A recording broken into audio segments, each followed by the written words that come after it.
Mhm. Hello, everyone, and welcome back to my YouTube channel. My name is Becca Marino, and I am a soul mentor here to guide you back to the magic within your soul. And today I have with me the lovely Debra Simmons, or as I know her, Debs. Deb is like my spiritual mother, or not even like, Deb is my spiritual mother, and I Yeah. love her so, so, so much. And so she has agreed to come onto my YouTube channel with me today to discuss what it is she shares, which is the same thing that I am sharing, thanks to her. Um, Created a monster. A good yeah. And so, yeah, the base sort of the first question will be somewhere along the lines of why do you share the three principles? But before we get into that, do you want to share a bit about who you are and what you do? Okay, so yes, like I'm Debra Simmons, and in the background, yeah, Dare to Be You. So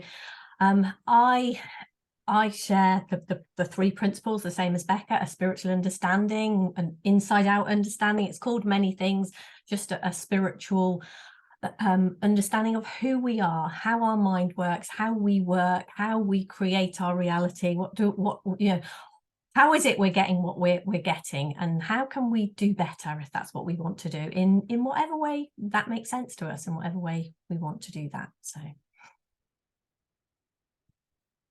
Thank you. Yeah, that sounds lovely. And yeah, that is my goal, isn't it? Like I've got a webinar titled "There is an Easier Way," and that's truly what I've seen over the past 5 years of being around this understanding is that there is an easier way to be human. Like, and absolutely. life is for us and never ever against us, no matter how bleak it seems. So that brings us to our question. Why do you share the three principles, Deb? What inspired you to share this with the world the way that you do? um well, I was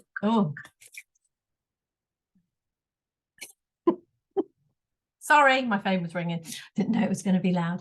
So I was in a terrible mess in my life. I was in a very, very, very unhealthy relationship, not in a happy place.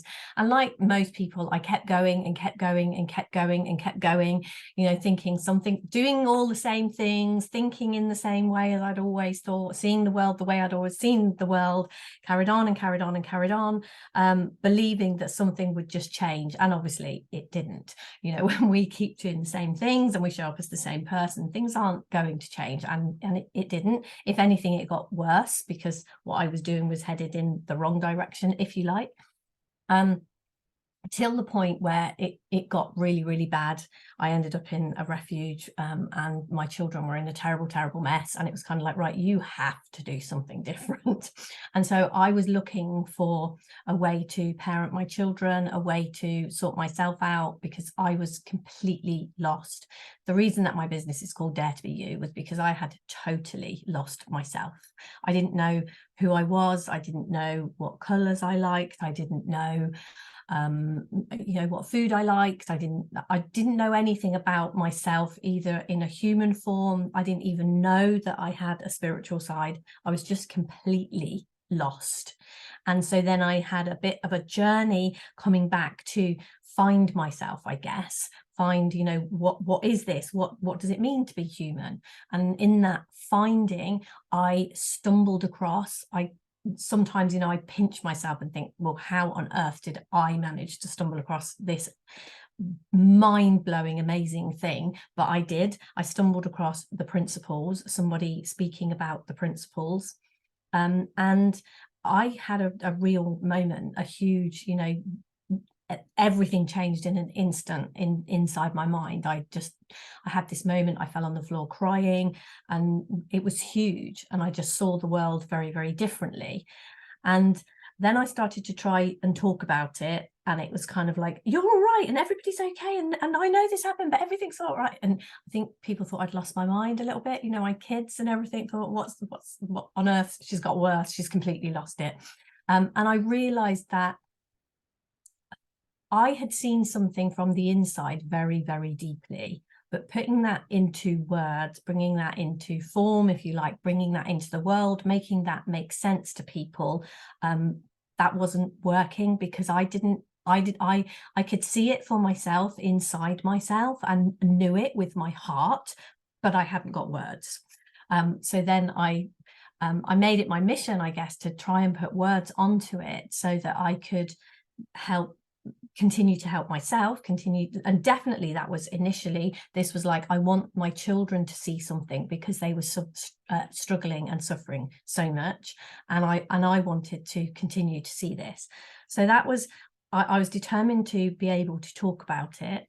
And so anybody who was interested, and very often people who even weren't, if I got any opportunity whatsoever, I would talk about it. And people did get interested. Some people absolutely turned away, but some people did get interested. And some people, certainly my friends and people who knew me, saw a huge difference in me, and were kind of like, what happened to you? What was this thing? What happened?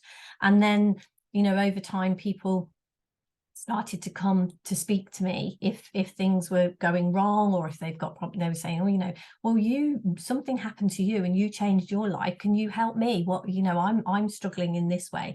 So it sort of evolved really into a business in that way, because then I started to talk to people and help people, and so it grew in that way, and I continue to do that. So I was inspired because of the moment that I had personally, and then it unfolded into a business, really. Wow. I don't think I've ever known the story in that much depth. Oh, okay. Yeah. That's actually amazing. Thank you so much for answering that question. And yeah, it is amazing when we see something from the inside out, what that can inspire us to do. Absolutely. It is amazing, everything you do. So, what was my next questions? So why you share the three principles? What inspired you? Um, oh, how have they helped you? I think you've already answered that. They have completely and utterly changed my life. They've changed who I am. They've changed how I show up. They've changed how I parent. They've changed how I am in relationships, because definitely my first huge insights, and, you know, because where everything had gone wrong in my life was around relationships, one way or another, you know, the relationship, my romantic relationships. And even, I was actually talking to someone the other day, and I was going to say, I think it was actually on my YouTube channel, I was saying something, and I was going to say, I was actually all right with friends' relationships and things like that. But in that moment, I kind of saw that I wasn't even really all right then. I was such a people pleaser that even with my friends, you know, they weren't real friendships, certainly not from my, you know, I was too much of a people pleaser. So I was absolutely terrible at any kind of relationships, parenting, friends, anything. And the first way this really helped me was it changed that. You know, I understand relationships now. I'm not going to say that I always get everything exactly right, but I can do relationships now, in all of those things. I know, and I always know what I've done or not done or anything, you know, in that way. So it's totally changed that for me. I have really strong, happy, good, solid relationships all around me now. So that was definitely the first way that it changed everything for me. And then it kind of just went into every other area of my life, because I guess most things stem from how we relate to whatever it is. You know, life is all about relationships, whether they are momentary relationships with someone we meet in the supermarket and never see again, or whether they are long-term relationships with someone we end up living with and spending our life with, you know, and our children and you know, our mums, our parents, and so, but yeah, to me, life is all about relationships, how we relate to things around us, the world around us, people around us. So Yeah, I really like that, and I do see that as well, because it is also the relationship with you have with yourself. absolutely, Because I absolutely. mean, that's where I got into a lot of trouble with myself. Yep. Um, And then also at the conference, at your March conference, we had an interesting conversation um, where God comes into this, because the next question is, who are the three principles for? And I use the word God a lot, and I know you do too. But there could be a lot of stigma around that. And I also do go to church with my partner who's Christian, and so she believes in Jesus and God. And I do, there is a part of me that does believe in that, but I don't call myself a Christian or religious or anything like that. I do prefer the whole, I'm a spiritual teacher, I'm a soul mentor. I do prefer that terminology. So, but I do talk about God a lot, I say, or interchangeably with the divine mind, the universal mind. So when we talk about who is it for, like, in terms of a church, that's for people who believe what the church is saying. In terms of a mosque, are they believing what they're sharing in Islam? In my work family, they're Jewish. They go to a synagogue, that they're believing what they're teaching, whoever the was it the rabbi, whatever the rabbi is teaching. So it's like there's all these sort of spiritual teachers, and yes, they come under this big umbrella term of religion. And my partner does say that the three principles sounds more like a religion than anything else. And maybe that is just her opinion, but sometimes it does feel like it, because it is this community of people who are agreeing with what the foundation is. So there's the foundation of the three principles, is in a nutshell to me that we work from the inside out, and that life is working for us and never against us, and that there is this higher power guiding us, and it is us as well. So in mind, that is my nutshell, that there is this higher power, but yet we are this higher power as well. That's the paradox of it.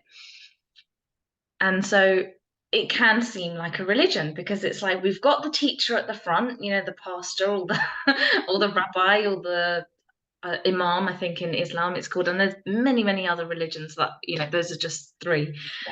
Yeah. So how do we, like, I don't know, how would you put that in your own words? Because I mean, it's not a religion, and you can have your religion and believe and see this. Like, for me, in my opinion, it doesn't take away. So if there's someone who's Muslim, or someone who's Jewish, someone who's Christian, they can still be in this conversation, because it isn't a religion. It doesn't counteract what their religion is teaching them, or what their beliefs are. It can work hand in hand, in my opinion. So. I guess what is coming to me around that, I know one of the things when we had a conversation that when we spoke, it was that religion doesn't own God. And to me, a lot of people throw out the word God. I know, like, it's a word that works very, very well for me. I like to speak about God and the Bible and Jesus and things like that. It works very, very well for me. But a lot of people, there's an awful lot of baggage with those kinds of words, and a lot of people have had, not great experiences with religion. Equally, a lot of people have had brilliant, fantastic experiences with religion, and I am not knocking any religion whatsoever. But I think for me, what a religion does, which the principles try not to do, but let's be honest, we are human beings, and but what religion actually does, and actually stands up and says it does, I think, is it gives us a therefore. It sort of says, this is what we're pointing to, therefore you should and it kind of gives you a framework and a way, I guess, a way to do what needs to be done to understand God, or whatever it is. What I see that an understanding of the principles tries to do is kind of say, this is God, or in this instance, the way that this spiritual understanding, the three principles, it's spoken about as mind, thought, and consciousness. And in a way, if you look in the Bible, or you even if you Google, what is the word God, it gives you God's name in the Bible and throughout the Bible, and even the name Jesus and the name of all the people in the Bible. The names are actually characteristics. They're not just a random name. They actually have meanings, and they are characteristics. Like Jesus means savior. It doesn't. So basically, you're saying this what Jesus's character, who he is someone who's going to save. So and the word God, I can't remember and certainly Yahweh and those kinds of things, they break down into symbols and words that actually point to the characteristics. And so when, when we look at it in that way, the principles are the characteristics. They're sort of saying, where we are pointing, this spiritual understanding that we're pointing to, the characteristics of it are mind, this all-encompassing power, thought, the fact that human beings think, and consciousness, the fact, of that we are conscious, there is consciousness. So they're actually pointing to the characteristics too. And so the principles themselves, what we are pointing them to, is just, in a way, every religion is trying to point us to God, and definitely the principles are pointing towards God. So there definitely are similarities, definitely, but it is like what we are trying to do is not put those therefores on, to sort of say the therefores are up to you. We are the signposts saying this is here. How you get there and what you do with that, how you express that, how you express out in the world is up to you. Whereas a lot of religions have been formed for thousands, I don't know how, for a long, long time. And when you look back at the history of our world, and when you look back at the Bible and the Bible teachings and the Old Testament and the New Testament, the differences in those things, it's like we as human beings, we have evolved and changed. And there was a time when you were not allowed, by the law of the land, you were not allowed to think for yourself. We weren't free in the way that as human beings we are free now. You were not, I mean, obviously your mind was still free because nobody could make you think a certain way, but you were certainly indoctrinated, and certainly you weren't encouraged in any way at all to think for yourself.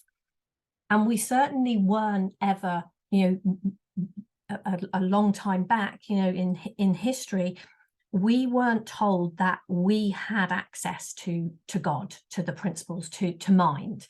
That was something, the only way you could access that was through your high priest or through whoever, the head of your religion was. You did not have a connection with God. And what we point to with the principles is the fact that we create our reality. We're doing this, and it's so if we truly believe that we haven't got access to our own power within us, we have to go through someone else. If that is like a race belief, and a belief that is held widely by everyone, and we hold that belief, we will not have the experience of being able to find God within us, because we truly believe we can't. And so we live in a really, we're incredibly lucky. We live in an amazing time because things have changed, which is why religions have changed so much and had to evolve in a way. And sort of like anything, when you're in a relationship for a long time with somebody and you both grow, and you're not, if you meet when you're sort of in your early 20s or whatever, and then you're still together when you're 50 or 60, you're not the same people. You've evolved, you've changed, your ideas are different, what you want is different. And it's the same, with religions and all things like this. As human beings, we've evolved. We live in a different time now, and we know, or we are certainly beginning to know, that we don't need somebody to, God is within us. We are that, and we don't need somebody to be an intermediary, whatever that word is. We don't need that. And I guess that means, like, our job, what we do, what you do as a soul mentor, and what I do, we are pointing people to something within them. We are not saying, right, you can't have this that's in you, you need to come through me to have it. We are saying, this is what I found within me, let me show you how I found it within me, so that you can find it within you, and then you decide what you do with that. You make your mind up.